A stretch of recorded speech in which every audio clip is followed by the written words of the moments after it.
Okay, so ito yung part 2 guys, kasi si Ondeng Pakilamero, in-stop niya. So, take tuloy ako, buwis na tagad ng bata to. So, ito sarap. Gusto mo? Yung what? Halika dito, dali. Pakita ka sa video ng mama. Ito, sabi na sasama siya. Ito, dito ka. Ayaw niya guys, shy type siya. Hindi ka gaya ng mami niya. Actually, dalawa yung reason ba't ako nag-video. So, aside from this dessert, gusto ko rin pakita sa inyo yung bago kong look. Ang bala ko talaga is yung wolf cut. Pero kasi nag-alangan ako dahil baka, Ondeng, nagbibideo si mami. Ay, nako. Ayan. Ayoko nang i-edit. So, kaya ako nagpagupit kasi ang bigat-bigat na ng buhok ko. Kasi ba yung buhok ko makapal na, tapos yung hibla niya makapal din. Ang gasto sa shampoo. And since tamad ako magsuklay.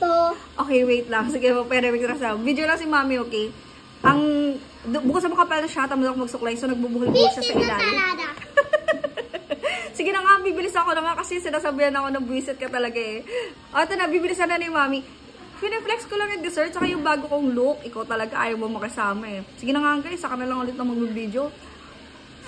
May ano yan, may nagagalit eh. Bye-bye. Bye-bye. Bye-bye.